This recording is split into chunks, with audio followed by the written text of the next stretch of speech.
information to the readers.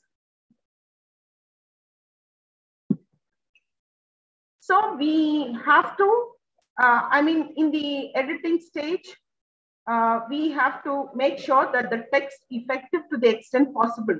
You have to, and also look at the ideas which are more precise and accurate. Moreover, editing is a skill that requires consistent time and effort from a writer or an editor. Overall, the editing process aims to improve the quality, structure, and readability of any content written by academic or publication purposes. Okay, now there are different types of editing. So the process of editing, we all know it's a kind of a very daunting task, because it involves a lot of care and certain skills. Now, as a writer, one should not underestimate readers' knowledge and intelligence in making the meaning. So therefore, it is important for a writer to produce an accurate text. However, this process passes through various levels as a piece of writing, begins with an extensive editing phases and reaches to lighter edit. Right. So now coming to understand what development, what is meant by development editing. So that is, which is also known as conceptual editing or manuscript appraisal, which is usually done at the initial stage of the writing process. While doing different, these kind of developmental editing, a writer or an editor looks at the bigger picture of the manuscript that includes some of the broader aspects of writing, such as organization and structure of the content, order of sections, units, or chapters. So, in other words, developmental editing is done to take decision on purpose of writing. So, initially, when we start with this development editing, or which is also known as conceptual editing or manuscript appraisal, will try to look into the purpose of writing. First and foremost, what is the chief purpose or the aim of writing? Then theme or the topic of the manuscript. Then number of sections or units or chapters. Length of the manuscript and subsections. Organization of sections. Flow of content. Relevance of material. Pace of the text. Now at this stage, a writer or an editor intends to make sure that the key points are organized in a proper structure. The relevant details or materials are added and irrelevant materials are removed. Now, this type of editing involves the process of bringing the fragmented ideas together for a book or any other academic text. Next, another type of editing is called evaluative editing. Now, evaluation editing, which is also called as manuscript critic or structural editing, which aims to assess structure, flow, completeness, and overall quality of a manuscript after a careful reading of the entire manuscript. Now, just like the development edit, in this type of editing also, the editor usually provides the writer with a short memo of or a summary of the relevant points and feedback and suggestions and observation on the manuscript. Now, in this type of editing, an editor reviews the manuscript at a higher level, prepare detailed notes focusing structural issues or any other areas of concern rather than making comments on any finer details. Now, it is the evaluation editing process which reforms the writer whether the manuscript requires any serious structural or organizational change. Next, this process makes the manuscript more effective. Now, next one is the content editing. Now, in this type, which is also called substantive editing or full editing, you know, unlike the development editing and evaluation editing, content editing focuses on the broad areas, and this type of editing aims to work on the content at paragraph, sentence, and word level. In this stage, an editor gives a careful reading to the entire manuscript stage-wise. Either it may be a paragraph or a section or a unit or a chapter, and tries to look for completeness, construction of ideas, and flow of ideas. A content editor must be aware of the purpose of writing. I mean, keeping that in mind, a content editor should be editing and checking the errors in that content.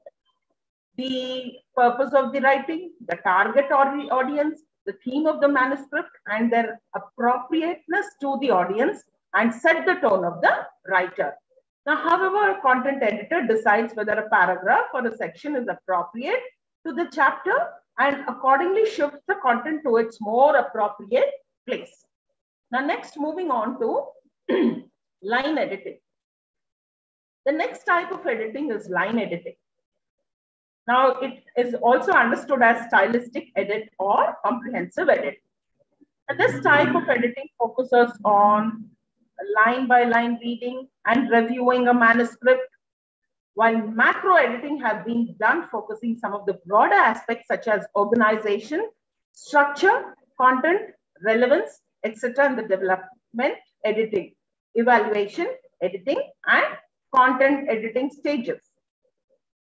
Now, this stage of editing comes after all three stages of editing discussed in this earlier, in this content as discussed earlier. And this type of editing is done in most detailed manner. So an editor, while doing line editing work, intends to go to specific details to assess an impact of each line, each sentence, and word choice on the readers. Next, moving on to the copy editing.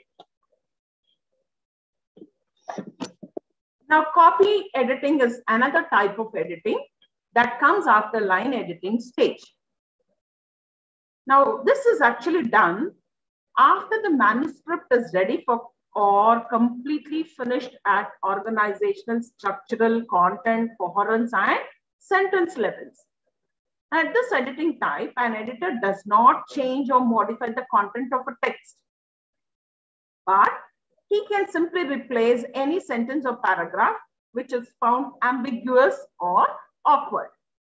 Now, this is a kind of an improvisation which may be done in collaboration with the author of the text. Now, for copy editing, an editor goes through the manuscript very meticulously to identify incorrect spelling, punctuation, errors, and grammatical mistakes. In other words, the focus of copy editors is on the mechanics of language, such as grammatical mistakes, punctuation errors, spelling nuances, whether it is a British English or an American English, capitalization of words and sentences, hyphenating at proper place, italicizing wherever required, using numbers instead of letters if necessary. Now, next, moving on to proofreading. Proofreading is one of the most significant editing types that comes after all the levels of editing is done. Now, at times, copy editing and proofreading are used interchangeably. However, these are two different in nature and aim to different editing work. Now, copy editors identify the mistakes the author made intentionally, whereas a proofreader catches the mistakes the copy editor misses. So it's like a thorough checking. Proofreading is nothing but a final and a thorough kind of a checking. Now, proofreading is generally done at the end or before going in for publication. A proofreader goes through an entire manuscript on a printed version very cautiously. It is possible a print version of the manuscript before going for format. Before going in for formatting might provide a proofreader with the experience of similar readership style and may also give them an opportunity to look at the manuscript from the reader's perspective. So some of the most important aspects that should be taken into consideration for proofreading are like checking spelling errors, checking spelling of words, and then checking some minor grammatical errors, identifying typo errors. This is very, very important. Sometimes we by mistake or without our knowledge, we type in a different spelling. Then identifying accurate punctuation marks, missing words, unwanted spaces, formatting errors, and numbers and bullet points. Right. Now next, we go into the aspects of editing writing. So here, the process of editing helps a writer to create the best version of a writer. So the work done by all types of editors is invaluable when a write-up is read by a large number of audiences. Now, it becomes more significant because proper editing work may enhance the quality of a write-up. Now, but still there are, entire editing process, including each type of editing, is not an easy process, as multiple aspects of language and writing skills are taken into consideration. Like, for example, content, style, format, structure, fact check, grammar, punctuation, capitalization, repetition, and citation. So these are some of the aspects where the editors take utmost care. So like, for example, you look at the content, whether it is, writing the genre, what kind of a subject matter will be included and how it would be developed. When you talk about the style, it refers to the specific type and editing conventions that are followed by writers to maintain a consistency in writing for a specific discipline. When you talk about the formatting, it's a, that the write-up meets the required formatting rules. Like, formatting in editing includes overall structure, display type, font size, style of the title, heading, subheading, and text, line and paragraph, spacing, bullet points, numberings, headlines, headers, and caption of photos inserted into the text. And then coming to fact check. This is another important aspect where, which is highly required to present authentic and accurate information. So the factual information, data, dates and locations, people, names of the people, they're all taken care of in the fact check. Then again, next, grammar, we all know, punctuation, capitalization, repetition, and citation is again another important thing. Now, a write-up can never be accepted for publication or submission purpose until it follows a proper citation style. Citation style helps a writer to acknowledge the resources used for the purpose of writing. Failing to cite resources draws serious allegations of plagiarism and other copyright issues. So, a writer must follow a particular style of citation relevant to the discipline a text is written for. Right.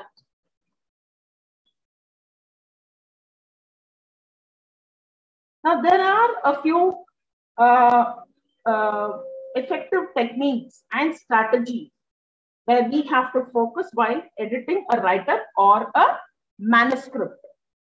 Like common editing errors, like we have unclear purpose of writing, unorganized content, missing content, or maybe unorganized units, sections, subsections, unsystematic content, sentence written in fragments, incomplete sentences, incorrect grammatical forms, incorrect mechanics of writing, unconventional writing style, are some of the frequent errors which have to be looked into. Now, here are some suggestions on effective editing. First and foremost, read a write-up in different formats. Read it aloud to listen to the rhythm. Stay calm and take time to read and write up. Think analytically and critically. Avoid repetitive ideas, phrases, sentences, and clauses. Learn grammatical forms and functions. Remove uncertain language. Eliminate filler words. Refer to dictionary and other reference materials. Stay informed and updated on the format and style. Use some online editing tools. This is very convenient these days because of the help of the online tools. Editing has become quite easy. And take regular breaks. So these are some of the suggestions for effective editing.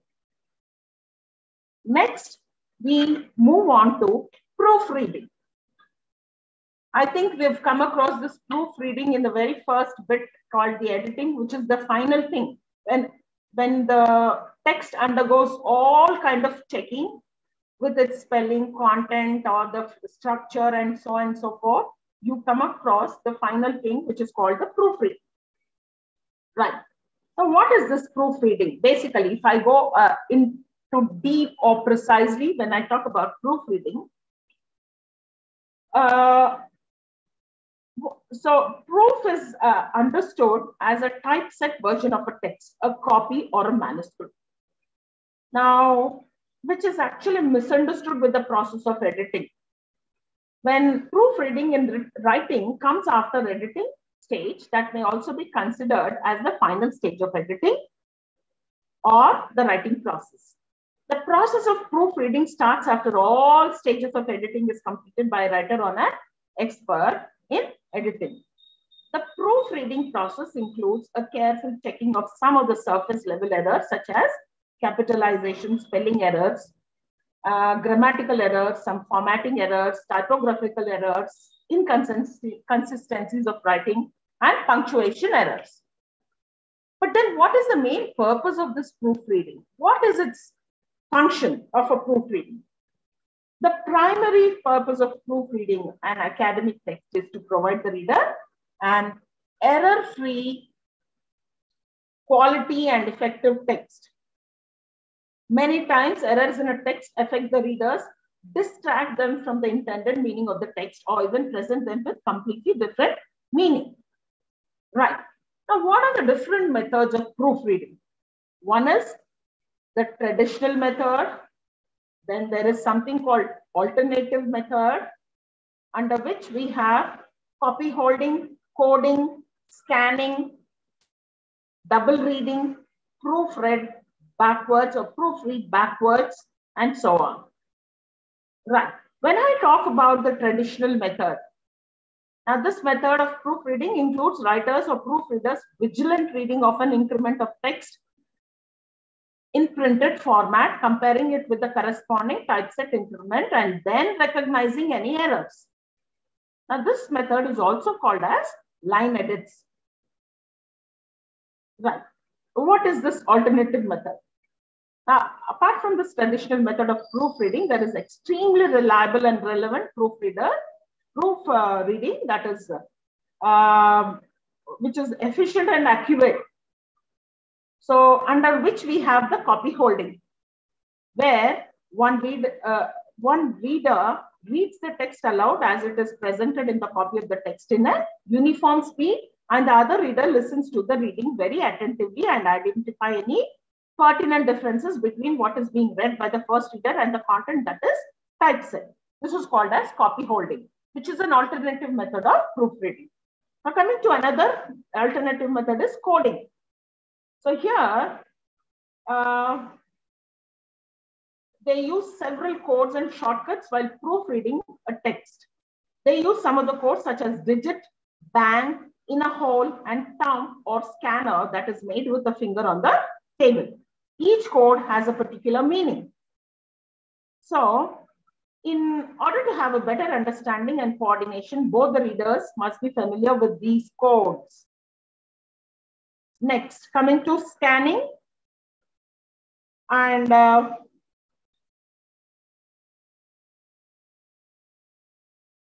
Scanning, which does not require word-to-word reading. It is commonly used by proofreaders for a text that is computerized, typeset, and written on a Word document. Many publication houses have their own patented and customized system as per their requirement. So any typeset that may be available in the Word format has to be converted into the format exclusively used by the publishers before publishing. And this is again another type of alternative proofreading, that is double reading.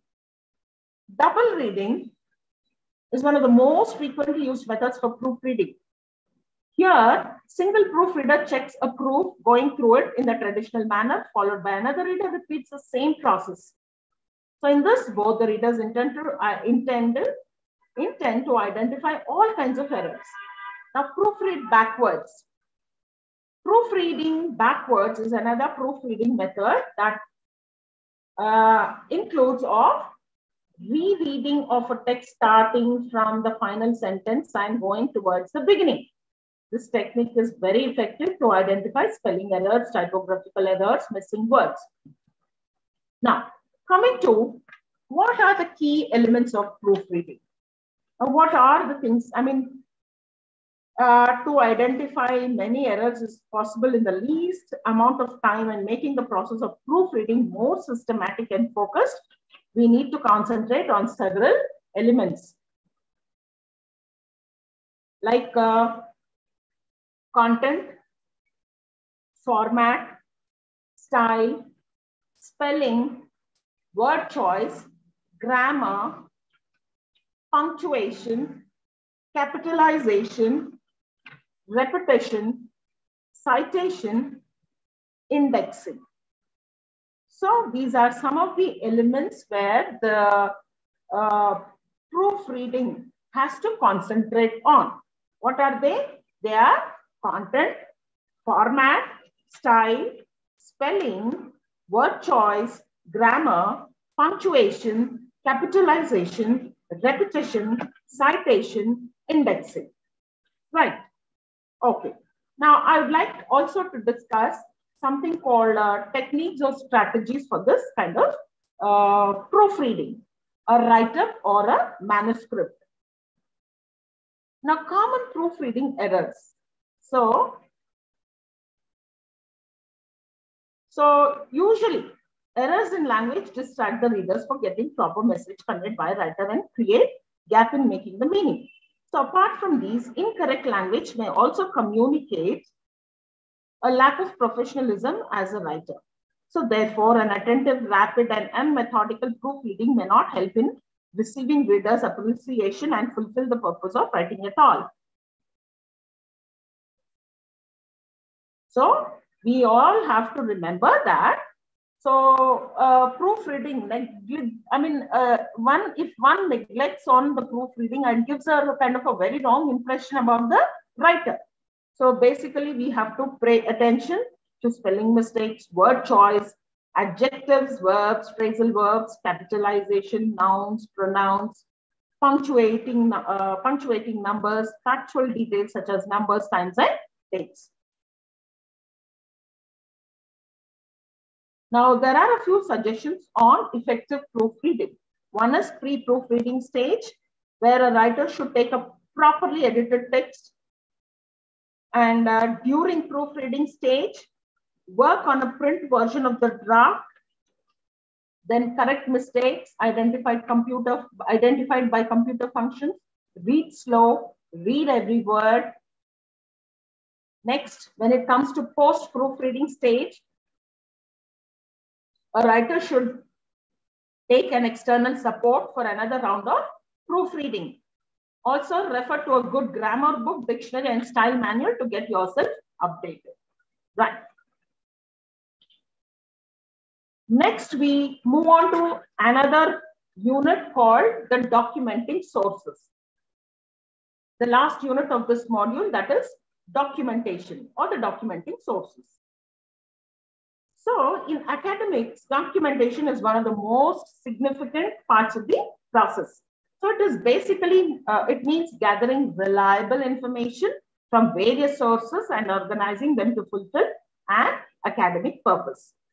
Now, it's a process of organized acknowledgement of concepts, definitions, quotations, data, and other relevant information collected from various resources while producing an academic work.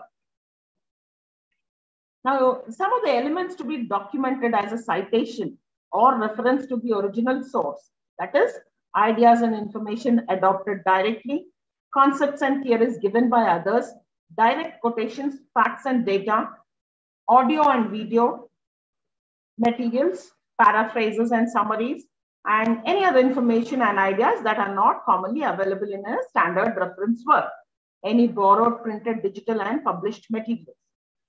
Now, what do you mean by sources? First and foremost, when you have to, give a citation, you have to understand what exactly are the sources. So imagine an academic situation when your teacher has assigned you to write an essay on a particular topic, but you may not have adequate information about the topic. So in order to complete the task, you may start searching information through various sources. These sources may be books, magazines, articles, newspapers, reports, other reports, library materials, audios, videos, internet, or web materials, and so on. Therefore, the reliable and authentic sources that are used to gather information to fulfill any task is considered as sources. Now, types of sources. What are the various types of sources? Basically, there are two important types of sources that are used for documentation purposes. One is the primary resources and the secondary resources. Now, primary sources include first-hand information and comes from the creators or the author's own account on a particular topic. It can be referred as the raw material. These sources are used when we require the most reliable, authentic, and original source information. Now, for example, if a research scholar in his research article needs to quote the author directly in order to provide evidence or to put an argument, right? He or she may refer to the primary sources. Now, some of the most reliable and popular primary sources are books, manuscripts, scholarly research articles, raw data, origin of official documents, speeches, and government publications. Now, coming to the secondary resources. Secondary resources include information created by someone who did not experience or participate directly in any event or any particular work. Now, these sources are generally created by presentation, description, discussion, analysis, interpretation, evaluation, summary of based on the information originally presented in primary sources. The purpose of the secondary sources is to include important definitions of terms related to a particular discipline, historical aspects related to a topic, significant theories and principles, and summaries of important events relating to the topic. So therefore, secondary resources, they usually provide second-hand information. Right. Now, if you look at the examples where most reliable sources, secondary resources are books, scholarly research articles, analyzed and interpreted data, documentaries, dissertations, reviews, and encyclopedia. Right. Now, elements of documenting sources. What are the key elements where you can focus on, which can help you to get started with finding sources, searching, and acknowledge them as references, such as author's name. Now, an author is the creator of a source whose work is documented. So, author's name should be mentioned while citing the source. Sometimes a source is created in collaboration, so multiple names may be included for citing. Next, editor's details. Sometimes a source is created by the authors based on the criteria given by an editor. So the responsibility of an editor is to plan, coordinate, edit, and revise material for the purpose of publications. Books, newspapers, magazines are some of the sources edited by editors. So his editor's name may also be used to cite a source. Next, coming to the title. The source is cited by including the title. So the title of a source may be an article or a book or any other source. Next, subtitle. In some cases, the title of a source is supported by a subtitle. Subtitle is considered as an expansion of the main title. It is also called a subordinate title of a published source that provides additional information about the content. Next, we have name of the resource. Some of the sources such as article, research paper, or a chapter are not published independently. They are included in other resources like journals, book, edited book, etc. Next, we have date of publication. The date of publication refers to a day when a source is published by a publication house and made available to people. Next, we have publication details. Publication refers to an act or a process through which a source comes into existence for the access of common people. It includes all the specific details that are involved in the process of publication. Now, next, volume number.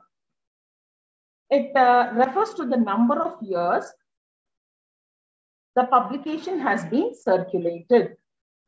It refers to a periodical such as the journal article. While citing a source, volume number is considered as a standard element. And there is something called issue number. An issue number generally refers to the number of times that periodicals has been published during the year. Page number. The page numbers provided in a journal or a book or any other resource refer to a range for the published material. They are often listed right after the volume and issue numbers. Next, we have website details. Some articles or books or any other materials are published virtually on websites like printed publication. Virtual publication also has specific details of publication such as name, date, the day of publication, and which gets appeared for an open access. Okay, now moving on to another aspect called citation. Now, what is exactly citation? It's a method of acknowledging either published or unpublished sources we refer to in the process of producing a text. It helps us to inform the readers about the sources an author come across or came across while searching information related to a particular topic or an area of study, and guide them for further inquiry. So we're going to, in the process of citation, what is its importance? Styles of citing resources. Now, importance. Citing resources is very important for various reasons. It provides information for all the sources and resources used by the author. The citation of all resources used by the author increases an authenticity and credibility of the work. And it also helps an author to have ethical consideration and avoid plagiarism. Now, citing, styles of citing resources. There are multiple ways of citing resources in academics. The citation style sometimes depends on the specific area of study or discipline in which the study is conducted. It is APA, American Psychological Association, MLA, Modern Language Association. Now, APA is mostly used in the field of education, psychology, and sciences, whereas MLA is used in the field of humanities. Right. When you talk about APA style, the resources are organized as in like the pages. I mean, each one has their own different style. So you have to look into the pages, the font, the citation styles for various resources. Like, for example, single author book, or is it an essay or an article, Or is it a journal articles or a newspaper and a magazine article? And then you have the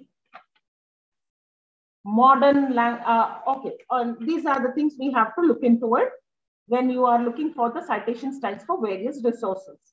So APA looks into the pages, font, and the citation styles. Now coming to the MLA, that is the Modern Language Association, where again the pages, where the academic paper includes title page, abstract, bibliography, footnotes, in-text citations, paraphrasing, page number, sample paper, work cited. Now, another important aspect, the page number in MLA should be right justified. Text for page number, header, and should be given from the next page of the title page. Font again, which is 12-point Times New Roman. Citation styles, single author book, essay, article, or chapter published, journal articles, newspaper and magazine articles, and so on. Then moving on to plagiarism. Now, there are a number of cases when a product of writing becomes unsuccessful and does not fulfill the actual purpose. One of the most significant reasons is plagiarism. This practice is taken very seriously from the ethical and legal perspective. It may lead to disciplinary action, whether it is done intentionally or unintentionally. Moreover, it may damage the credibility and reputation of a work. Now, what actually comprises plagiarism? That is stealing others' work or ideas without giving them credit, copying others' work without permission, and failing to put borrowed language in quotation marks, failing to put summaries or paraphrase without writing in your own words,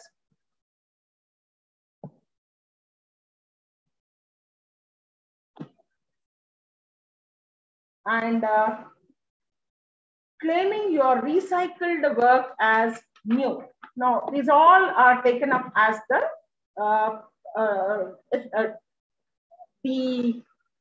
plagiarized material, a plagiarized material. Okay. Now, however, it can be avoided by certain techniques, such as cite resources. I mean, you have to give, importance on citation. That is very, very important. Include quotations, paraphrase. What is paraphrase? You have to reword it, but without changing the meaning or the theme of the text. Then use plagiarism checker. Now, these days you find a lot of plagiarism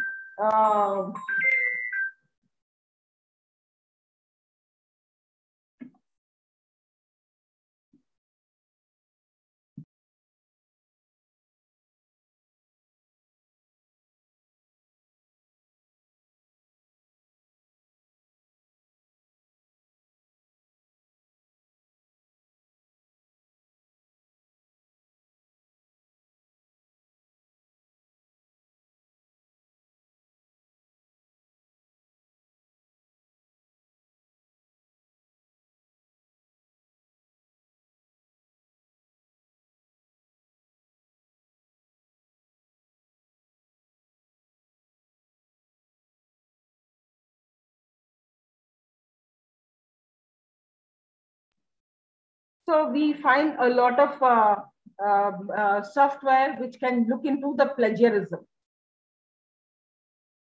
Right. So with this, we conclude the chapter.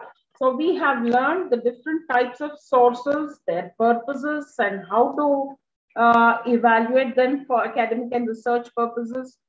And we also have learned a lot of, important points or elements used for document citation purpose, and which also gives you insights on techniques and styles used for citing resources and some of the most popular tools used for citations.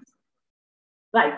With this, we conclude our class.